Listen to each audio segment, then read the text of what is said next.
Pada kesempatan ini kita akan bacakan kembali kitab Nashaihul Ibad yang ditulis oleh Syekh Nawawi Al-Bantani. Mudah-mudahan kita semuanya bisa menyimak secara saksama dan kita bisa mengambil manfaat daripada apa yang beliau tuliskan.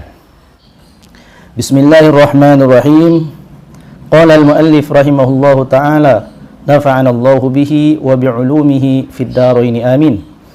An Abi Dzarrin Al-Ghifari, an Abi Dzar Al-Ghifari radhiyallahu anhu, anin Nabi sallallahu alaihi wasallam fima yarwihi an rabbih annahu qala.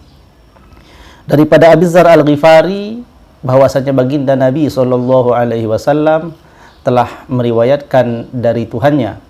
Kalimat ini menunjukkan kepada kita semuanya bahwasanya ini merupakan hadis qudsi, di mana ini merupakan firman daripada Allah Subhanahu wa taala, akan tetapi redaksinya adalah daripada baginda Nabi sallallahu alaihi wasallam.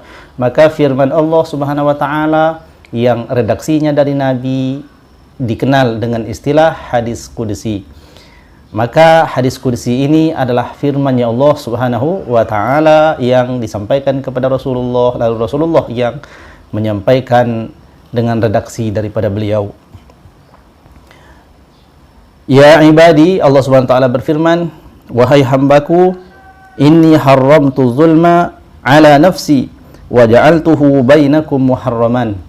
Wahai hambaku, sesungguhnya aku telah mengharamkan kezaliman ada pada diriku, maka aku menjadikan kezaliman itu haram di antara kalian.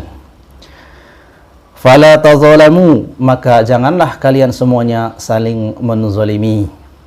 Hadirin yang dirahmati Allah Subhanahu wa taala, ini merupakan bentuk keadilan daripada Allah Subhanahu wa taala, di mana ketika Allah mengharamkan kezaliman itu pada hambanya, Allah terlebih dahulu telah menyatakan bahwasanya dirinya terbebas daripada berbuat zalim, sehingga apa saja yang terjadi pada manusia itu bukan bentuk kezaliman daripada Allah Subhanahu wa taala, tetapi itu adalah bentuk keadilan daripada Allah Subhanahu wa taala.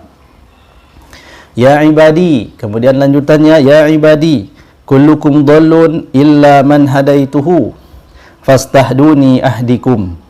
Wahai hamba-hambaku, wahai hamba-hambaku, sesungguhnya kalian semua berada di dalam kesesatan kecuali siapa yang telah aku beri petunjuk, maka mintalah petunjuk itu kepadaku, aku akan memberikan petunjuk itu.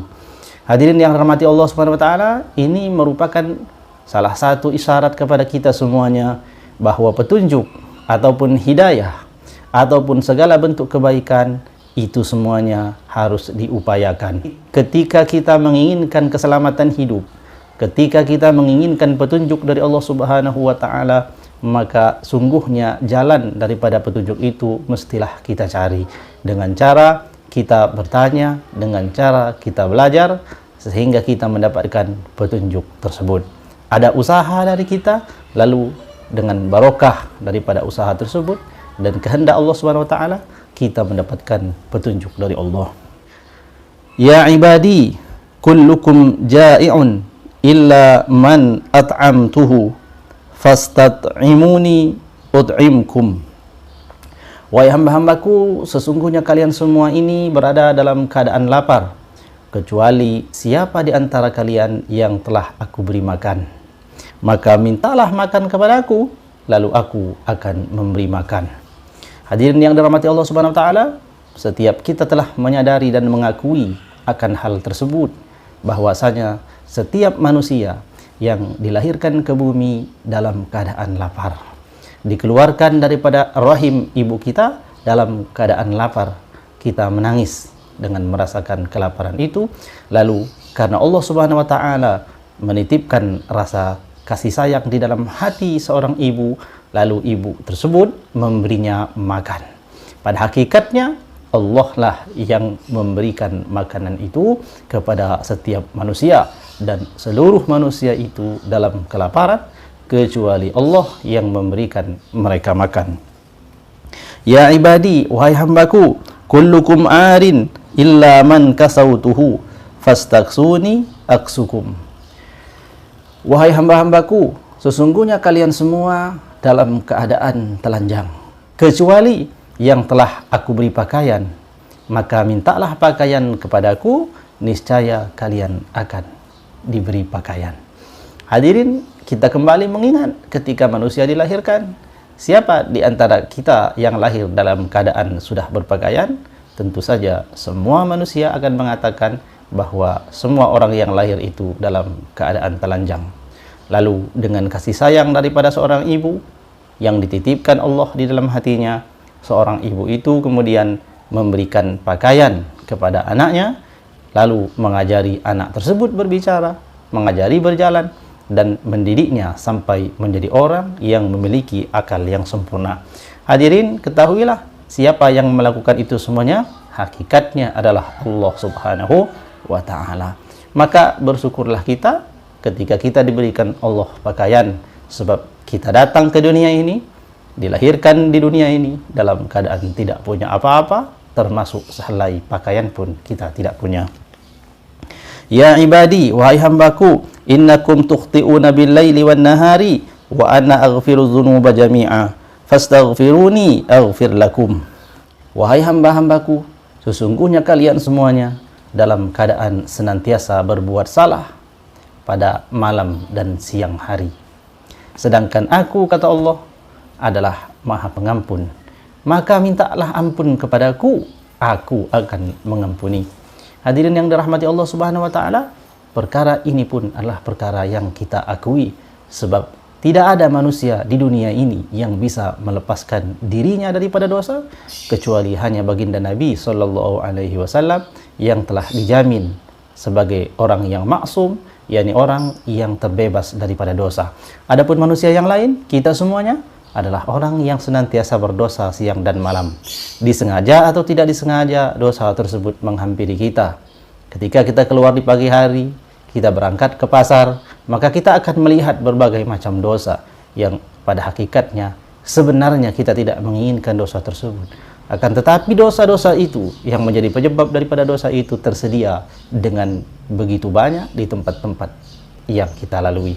Mata kita tidak sengaja melihat aurat orang lain, itu pun perkara yang mendatangkan dosa. Lisan kita terpleset dalam membicarakan orang lain, itu pun adalah sebuah kesalahan. Dan Allah tahu betul bahwa hamba-hambanya itu adalah orang-orang yang senantiasa melakukan kesalahan di malam dan siang hari. Maka dari itu Allah Subhanahu wa ta'ala memerintahkan kepada hamba-hambanya itu dan menegaskan bahwa dirinya adalah Maha Pengampun. Maka kata Allah, mintalah ampun kepadaku, aku akan mengampuni dosa-dosa itu. Ya ibadi, wahai hambaku, innakum lan tablughu durri fatadurruni wa lan tablughu naf'i fatanfa'uni. Wahai hamba-hambaku, sesungguhnya kalian semuanya tidak akan bisa memudaratkan diriku, sebagaimana kalian pun tidak akan pernah bisa memberi manfaat atas diriku.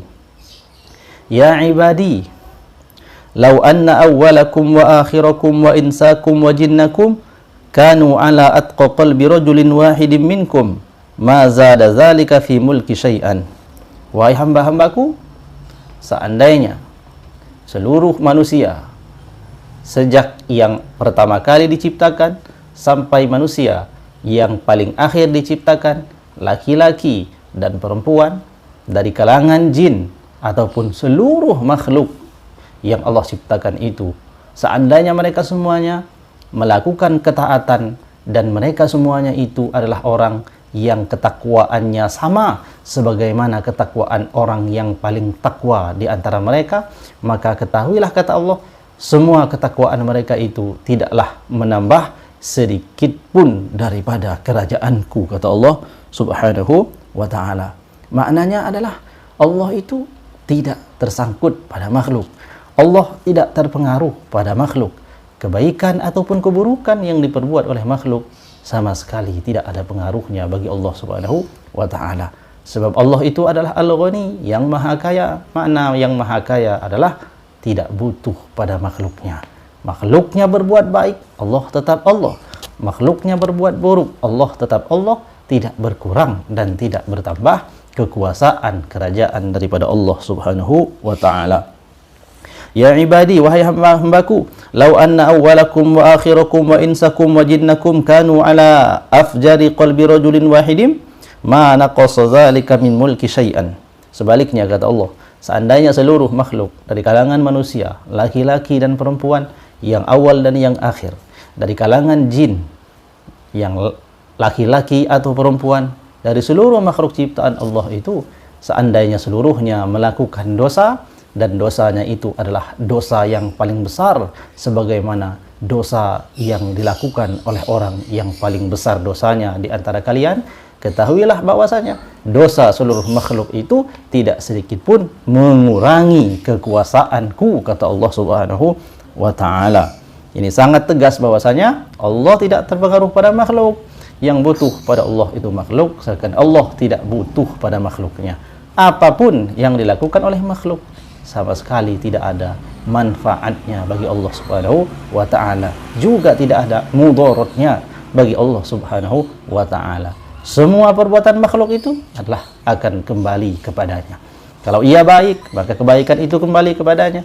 Kalau ia berbuat buruk, maka keburukan itu pun kembali kepadanya. Ya ibadi, law anna awwalakum wa akhirakum wa insakum wa jinnakum qamu fi sa'idin wahidin fasa'aluni fa'a'taitu kulla insanin mas'alatahu ma naqasa zalika mimma indi illa kama yanqusul mikhyatu idza udkhila al-bahra.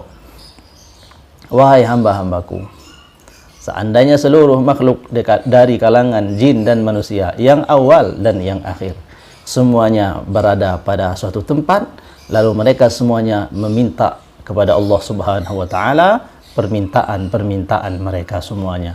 Lalu kata Allah, aku kabulkan seluruh permintaan mereka itu. Seandainya aku memberikan seluruh permintaan mereka itu, maka tidaklah sedikit pun berkurang apa yang ada padaku, kata Allah, melainkan hanya seumpama ada sebuah jarum yang kecil yang dicelupkan di dalam lautan samudra yang luas, lalu kemudian jarum tersebut diangkat. Air yang menempel pada jarum yang kecil di tengah lautan itulah gambaran apa yang diberikan Allah kepada manusia. Tetesan air yang tidak sampai satu tetes, ataupun air yang hanya bisa membasahi ujung daripada jarum tersebut, kita mengetahui dan menyaksikan tidak akan ada pengaruhnya bagi lautan yang begitu besar. Seperti itulah kekuasaan, seperti itulah kekayaan daripada Allah Subhanahu wa ta'ala, sama sekali tidak ada pengaruhnya daripada makhluk Allah Subhanahu wa ta'ala.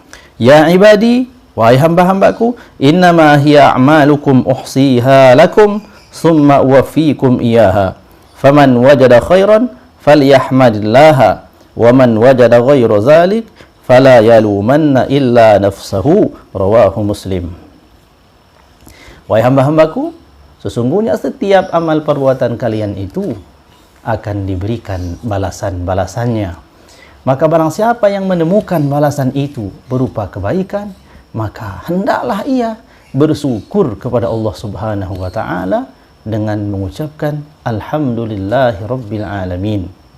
Dan barang siapa yang menemukan yang selain daripada itu, yakni yang ia temukan adalah keburukan, maka kata Allah, janganlah pernah ia melaknat, janganlah pernah ia mencaci selain daripada mencaci dirinya sendiri. Sebab apa yang ia tuai itu adalah apa yang ia tanam terdahulu. Apa yang ia tanam itulah yang ia panen. Ketika ia memanen kebaikan di akhirat nanti, maka kebaikan itu dia yang menanamnya. Sedangkan barang siapa yang telah menanamkan keburukan di dunia, maka itu pula lah yang akan ia tuai. Maka jangan menyalahkan Allah ketika setiap makhluk itu mendapatkan keburukan, dan bersyukurlah kepada Allah ketika mendapatkan kebaikan, sebab kebaikan itu datangnya dari Allah Subhanahu wa ta'ala. Hadirin yang dirahmati Allah Subhanahu wa ta'ala, inilah nasihat yang begitu agung, yang kita dapatkan daripada sebuah hadis qudsi yang dituliskan oleh Syekh Nawawi Al-Bantani dalam kitab Nasaihul Ibad, juga dituliskan oleh Imam An-Nawawi rahimahullahu taala di dalam kitab Arba'in An-Nawawiyah. Mudah-mudahan kita bisa mengambil manfaat yang besar daripada warisan-warisan para ulama, sehingga kita bisa terbimbing di dalam kehidupan kita ini, sehingga menjadi selamat sebagaimana mereka diselamatkan oleh Allah Subhanahu wa taala. Terima kasih atas segala perhatiannya. Mohon maaf atas segala kesalahan. Semoga Allah mengumpulkan kita dalam keadaan yang baik. Semoga Allah menjadikan kita semuanya bersaudara karena Allah Subhanahu wa taala. Wallahu a'lamu bishawab. Wallahul muwaffiq ila aqwamit thoriq. Wassalamualaikum warahmatullahi wabarakatuh.